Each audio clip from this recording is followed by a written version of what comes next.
Hay quienes dicen que el mundo de la cultura está impregnado de todo cuanto hace el ser humano. ¿Por qué no en el caso de la salud, por ejemplo? Hoy tenemos a Isabel Iturria acompañándonos para una conversación TV Todas Adentro. Todas y todos adentro. Todas y todos adentro.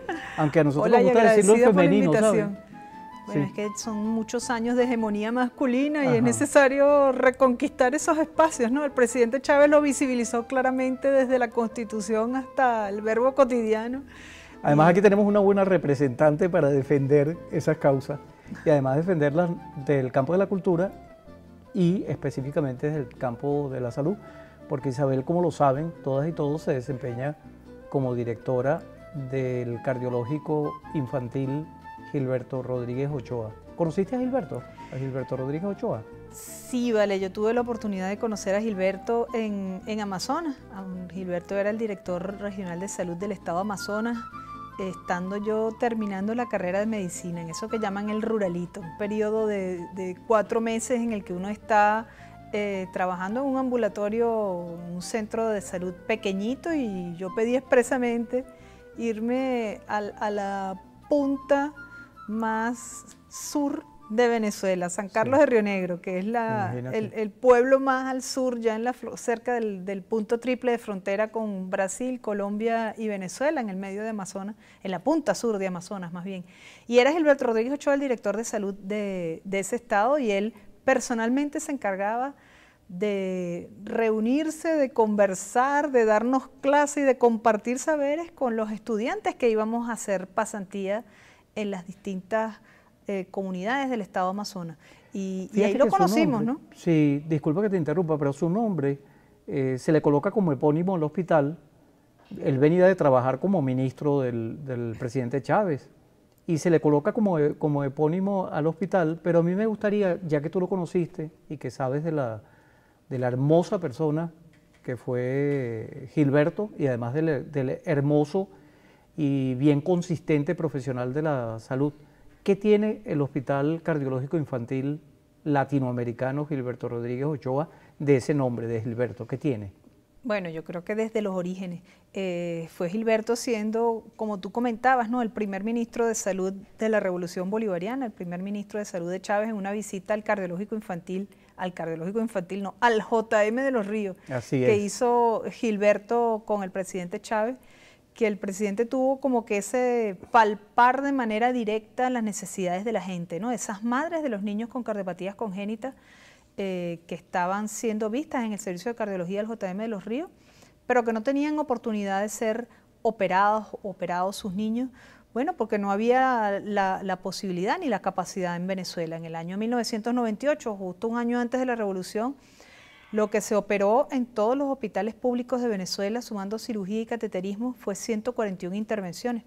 Y eso pues era nada, era minúsculo comparado con lo que vino después. Sin embargo, se consideraba abundante en esa época. No bueno, teníamos otros hospitales. Se hacían unas poquitas cirugías en algunos poquitos hospitales y se hacían algunos procedimientos de hemodinamia, básicamente en el Universitario de Caracas, en el JM de los Ríos, alguno en el Ruiz y Páez de Ciudad Bolívar, algo en el Universitario de los Andes. Y Zulia, ¿no? Y en Zulia, en el Universitario de Maracaibo, donde se hacía hemodinamia en ese año ya. La cirugía había ido cayendo y ya para ese último año el volumen de cirugía era muy, muy pequeño. Se hacían fundamentalmente cateterismo. Nosotros en la actualidad, oye, la transformación ha sido total. Y Gilberto, sin embargo, no era un médico de hospital, Gilberto era un médico de comunidad, Gilberto calle, era un médico de barrio adentro, con la gente. Pero aún así, pues esa necesidad de la gente, esa necesidad de las madres, fue lo que generó, bueno, lo que luego se desarrolló como la red de centros cardiovasculares infantiles regionales que existe ahora en Venezuela, que agrupa no solo al cardiológico infantil, que es como el centro visible, centro de referencia de la cirugía, especialmente de la cirugía de alta complejidad de todo el país, pero que no funciona solo, funciona con una red que ahora está conformada por 21 hospitales públicos ubicados en todo el territorio nacional. Son los principales hospitales de las capitales en la mayor parte de los estados, y en algunos estados grandes hay 2, por ejemplo, qué sé yo, en Guárico, hay en San Juan de los Morros y también en Valle de la Pascua, donde hay cardiólogos infantiles, y vamos al femenino nuevamente, cardiólogas, porque la inmensa mayoría somos mujeres, ¿verdad? Sí. Cardiólogos infantiles con equipo de ecocardiografía y con la posibilidad de evaluar al paciente, captarlo, diagnosticarlo y referirlo en el momento oportuno para que sea operado cuando ya tiene una fecha de ingresar al cardiológico, una fecha de una intervención, ¿no? Los médicos, las médicas que se forman, por ejemplo, en la Escuela de Medicina Integral Comunitaria, ¿tienen también la opción de formarse para esa especialidad? Sí, bueno, los estudiantes de Medicina Integral Comunitaria, de hecho, algunos hacen su pasantía de pediatría en el hospital, algunos de ellos. Y los médicos de todo el territorio nacional, el cardiológico se convirtió en el principal centro de formación en el área de la cardiología infantil, que es una subespecialidad, requiere una especialidad previa, que es la especialidad de pediatría. Y además no solo se convirtió en el principal centro del país, sino que también es un centro que recibe estudiantes en formación de otros países latinoamericanos. Y solamente estudiantes, también nos recibe personas para ser atendidas, usuarias y usuarios, como se diría. Recibimos pacientes y recibimos niñas y niños de otros hospitales que han sido operados en el cardiológico infantil, pero más fuerte es el impacto que tienen los estudiantes. Los compañeros, por ejemplo, de Nicaragua que se formaron en Venezuela, antes del cardiológico infantil en Nicaragua habría 3 cardiólogos infantiles y ahora hay 3 más 5 o 6 que se han formado aquí, más cirujanos cardiovasculares formados en el cardiológico infantil, más intensivistas pediátricos formados en el cardiológico infantil, y ya hay capacidad autónoma en Nicaragua de hacer cirugía cardiovascular pediátrica y de hacer la atención cardiológica de esas niñas y de esos niños de manera autónoma, con médicos formados en Venezuela, formados además a partir de lo que es la solidaridad y la integración latinoamericana, ¿no? Formados en Venezuela, donde los posgrados no cobran al estudiante, sino que al contrario, se le paga una beca a los venezolanos y a los extranjeros también para cubrir sus gastos de manutención, alojamiento gratuito dentro del hospital. Es una concepción diferente de la salud y no formación intentando la rapiña de ver a quién capto para quedármelo, sino intentando es la solidaridad y el compromiso con los otros. Pero fíjate, sin embargo, a uno le queda la preocupación, y quisiera que después de hacer una identificación de este canal prestador de servicio, me la dijeras o me hicieras una reflexión sobre eso. Nos queda la preocupación de que esos formados y formadas en el área de la salud, y específicamente en este campo, más tarde pasen a servir en el sector privado, tanto en Venezuela como en los países de origen. Yo quisiera que reflexionáramos sobre esto, porque quisiéramos relacionarlo con las transformaciones culturales en un proceso revolucionario como el venezolano. Con gusto.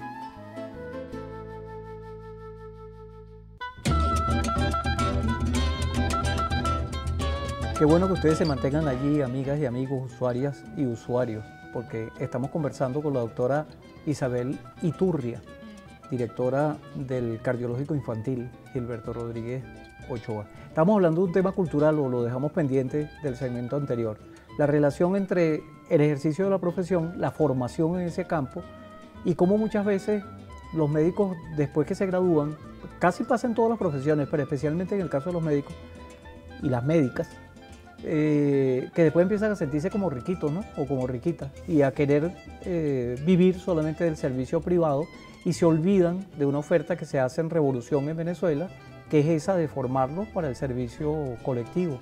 Una reflexión sobre eso, doctora. Bueno, ahí nos vamos, si quieren nos vamos con los filósofos franceses, ya que estamos aquí con bueno, Michel perfecto. Foucault, ¿no?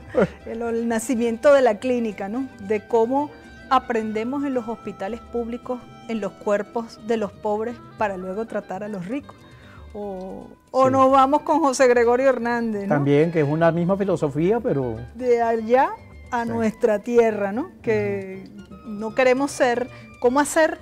Porque no queremos ser médicos dedicados a hurgar en los bolsillos de los pobres para atenderlos, ¿no? Es un poco nuevamente lo que es la concepción de la salud en socialismo versus la concepción de la salud en capitalismo.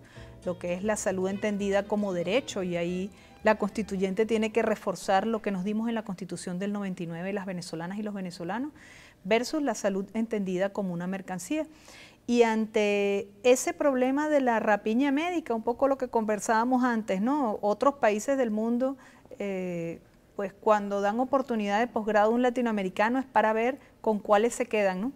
Es un problema real, y es un problema real que el presidente Chávez intentó resolver por la vía del compromiso de Sandino, ese acuerdo en la ciudad de Sandino, en Cuba, entre Fidel y Chávez para formar una enorme cantidad de médicas y médicos, y que en Venezuela se tradujo en la consolidación del programa de medicina integral comunitaria. Ante la migración al exterior y la migración al sector privado, la alternativa es formar más médicos, no hay otra alternativa.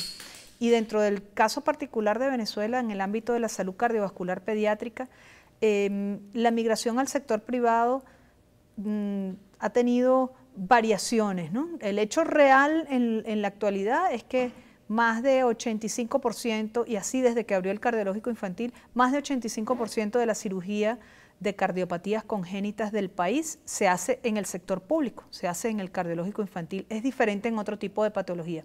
Y sin lugar a dudas, las cirugías más complejas exclusivamente se hacen en el cardiológico infantil. Las cirugías de máxima complejidad son inviables en un establecimiento privado. Requieren no solo... ¿Inviables quiere decir impagables? Imposibles de hacer porque no existe la capacidad técnica de equipamiento humana ni la experiencia para poder hacerlas. Son impagables las más sencillas, que son las únicas que se hacen en el sector privado. En el sector privado, una cirugía cardíaca sencilla pediátrica de congénitos ahora pues sobrepasa los 25 o 30 millones de bolívares, y eso es impagable no solo para los sectores populares, sino para los sectores medios y también para los altos. El costo para el Estado venezolano en el cardiológico infantil de las cirugías que hemos hecho en este año, que incluyen de complejidad baja y también de muy alta complejidad, está por debajo de los 5 millones de bolívares. Eso prácticamente que en un día de quirófano, sin cuidados intensivos y sin mayor complejidad, se agota en un parto o en una cesárea, que son intervenciones de un nivel de exigencia muchísimo menor. Y a veces innecesarias, ¿no? Y a veces innecesarias en el caso de la cesárea, ahora que hablamos del parto humanizado, pero no vamos a meternos, no vamos a desviarnos del tema. Las cesáreas probablemente más de 2/3 son producto de concepciones equivocadas de la atención de salud y no de necesidad del paciente, pero ese es otro elemento, aunque el tema de la salud sexual y reproductiva entendida como un todo, no solo la atención del parto. Yo a veces me angustio un poco cuando hablamos tanto del parto, no es el parto, hay un continuum en el tema de la salud sexual y reproductiva, y Venezuela ha sido vanguardia en esa materia con la norma de salud sexual y reproductiva de nuestro país. Pero bueno, más allá de ese tema que no es en el que estábamos, realmente en el ámbito de las cardiopatías congénitas es indudablemente de muchísimo mayor calidad técnica, aparte de la calidad humana, lo que se hace en el sector público respecto a lo que se hace en el sector privado.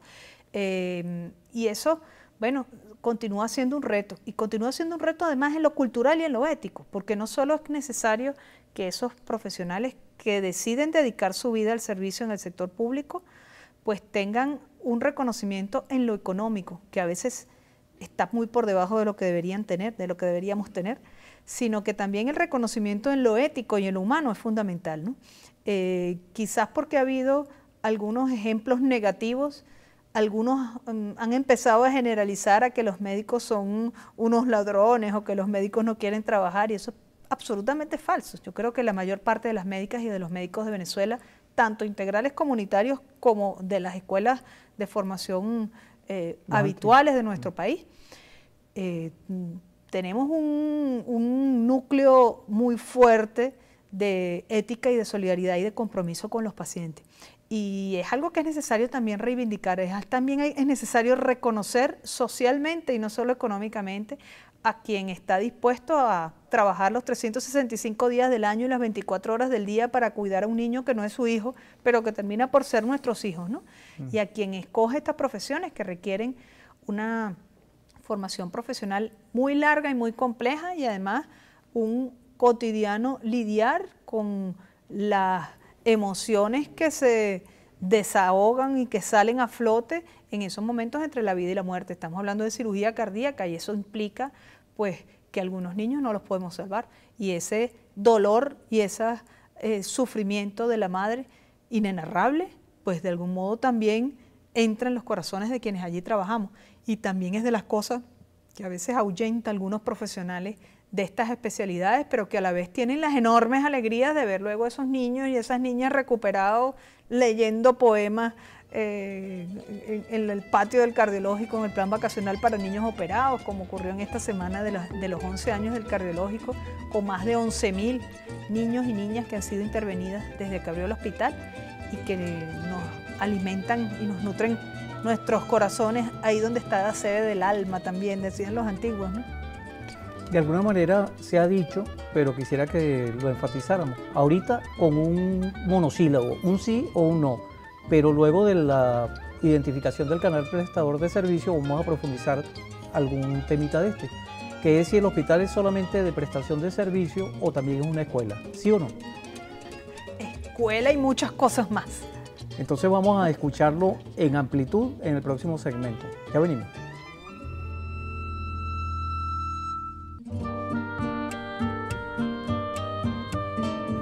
Ya regresamos y ustedes siguen allí, qué bueno, lo celebramos junto a Isabel Iturria, ella es médico, la directora del Hospital Cardiológico Infantil Gilberto Rodríguez Ochoa.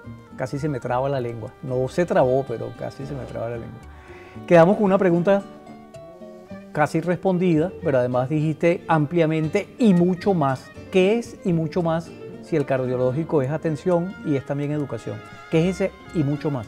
Bueno, el cardiológico tiene, aparte de la atención del paciente, primero tiene una vinculación con la atención del paciente de manera integral, casi que desde que sale de su casa. O sea, la red de referencia, la red de los 21 centros cardiovasculares infantiles regionales, son una vinculación del cardiológico en cada uno de los estados de todo el territorio nacional, que permite que un paciente que llegue de Zulia, de Bolívar, de Mérida, de cualquier estado del país, pueda hacerlo sin que nunca la mamá haya venido al cardiológico infantil, un sistema de referencia además aprovechando las virtudes de la electrónica, ¿no? Usando la web no para el odio, no para la venganza, no para el terrorismo, sino para el amor, para la solidaridad, para las necesidades de nuestro pueblo.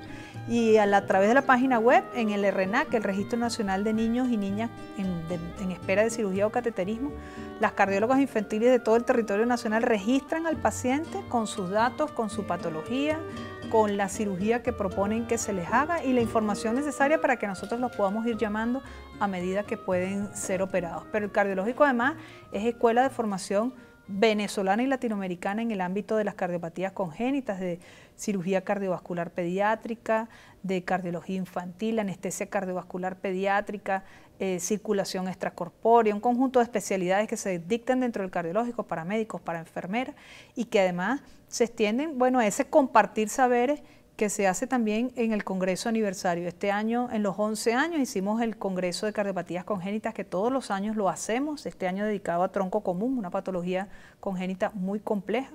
Y también hicimos el primer Congreso de Gestión Administrativa Hospitalaria dentro del cardiológico infantil, otra oportunidad para hablar de temas ya no desde lo que es la propia cardiopatía, sino de todas las otras cosas que tienen que estar funcionando armónicamente para que ese niño o esa niña puedan ser atendidos. Pero además el cardiológico tiene el regalo que nos hizo en el 2007 el presidente Chávez, la residencia hospitalaria, donde se aloja el papá del paciente el día que es operado y los 2 o 3 primeros días mientras está en cuidados intensivos, entendiendo que 85%. El papá o la mamá, ¿verdad? No, la mamá está permanentemente con el niño siempre dentro del hospital y el papá en estos días más críticos como parte de lo que es la integración del núcleo familiar. Y también en la residencia hospitalaria está 89.3 FM, la emisora comunitaria del cardiológico infantil. ¿Cómo? ¿Me repite la...? 89.3 FM, la emisora comunitaria del cardiológico infantil, comunicación para el buen vivir, especial en materia de salud. Para compartir con la comunidad de Antímano, Carapita, La Vega, El Paraíso, Montalbán, la cobertura que nos permite nuestra antena y que este año tuvo el premio municipal a la mejor emisora comunitaria, entendiendo su trabajo de divulgación dedicado a promoción de salud y calidad de vida. Y también el cardiológico infantil es un espacio de generación de conocimiento, los trabajos especiales de investigación que hacen nuestros estudiantes de posgrado, ya llevamos más de 60 de una extraordinaria calidad, resumen un poco la experiencia que hemos ido creando dentro del hospital y lo que hemos ido generando, que además lo tenemos que compartir con los demás, en el ámbito de la cultura y una de las maneras es los libros, ¿no? En el cardiológico hemos publicado ya 5 libros, algunos de ellos con el Ministerio de la Cultura, como es el Atlas de Cardiopatías Congénitas, Tomografía y Resonancia Cardiovascular, de contenido muy científico, o como por ejemplo la Guía Práctica de Cirugía Cardiovascular Pediátrica, que fue la puesta en común de qué hacer con los pacientes con cardiopatía, con todas las cardiólogas y cardiólogos del país, más los cirujanos cardiovasculares, y que es la pauta, el programa normativo del Ministerio del Poder Popular para la Salud en esa materia, para todo el territorio nacional.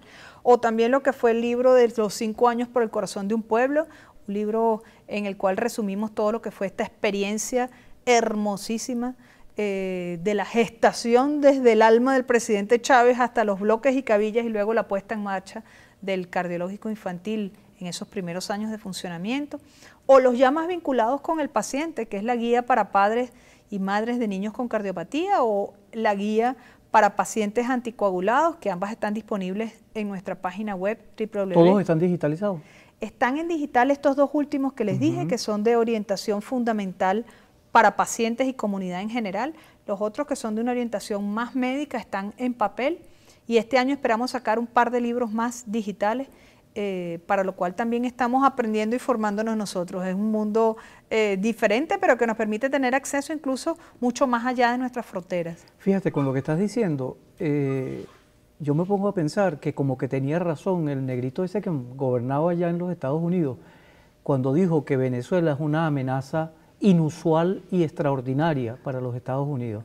Es el cardiológico, para no referirnos a Venezuela en su conjunto, es el cardiológico infantil una amenaza inusual y extraordinaria para los Estados Unidos, doctora. Somos esperanza, igual que esas 11.000 niñas y niños, 11.045 ya que se han operado en el cardiológico infantil, igual que esos más de 19.000 niños y niñas que han sido operados o resueltos por cateterismo dentro del Sistema Público Nacional de Salud, igual que el hecho de que en Venezuela ya no hay lista de espera para cateterismo terapéutico, ya todos los niños y niñas que pueden ser resueltos con catéteres, que tienen una patología susceptible de ser reparada sin abrir el pecho, sino a través de tubitos y dispositivos, ya no tienen lista de espera, sino que de inmediato son atendidos, igual que este compromiso, bueno, que tenemos la mayor parte de las venezolanas y los venezolanos con la vida, con esta tierra nuestra que nos vio nacer y que nos ayuda a seguir viviendo, comprometidos con la armonía, con la paz. A tu odio respondo con mi amor, y a tu deseo de muerte, pues respondemos con la vida. Bueno, ya casi estamos terminando, pero yo voy a insistir con la pregunta, solo que voy a poner otro personaje ahora, mucho más terrorífico. El señor Trump está amenazando a Venezuela. ¿Es el cardiológico infantil un objetivo de guerra para las amenazas de los Estados Unidos? ¿Sienten algún tipo de temor ustedes? Yo creo que todo el país está amenazado, pero no está aterrorizado, aunque el terrorismo se haya querido sembrar en nuestra patria. Creo que en el mundo se ha extendido esta parte más turbia, esta parte casi medieval, ¿no? Aquello de ver que alguien sea capaz de incendiar a un semejante vivo, aquello que uno pueda ver que alguien queme vivo a otra persona, es algo que nos lleva, yo no sé, a las cacerías de brujas o a lo mejor al supremacismo blanco y al Ku Klux Klan, o a cosas que uno consideraba totalmente superadas. Y definitivamente, bueno, para la guerra nada. Creo que entre todos tenemos que garantizar que la paz y la vida sean lo que prevalezca en nuestra patria y sean lo que guíe nuestros pasos en el sentido de lo humano, que nos aleje de las bestias. Bueno, Venezuela toda cuenta con estas y estos milicianos del cardiológico infantil. Muchísimas gracias, doctora. Gracias a ustedes.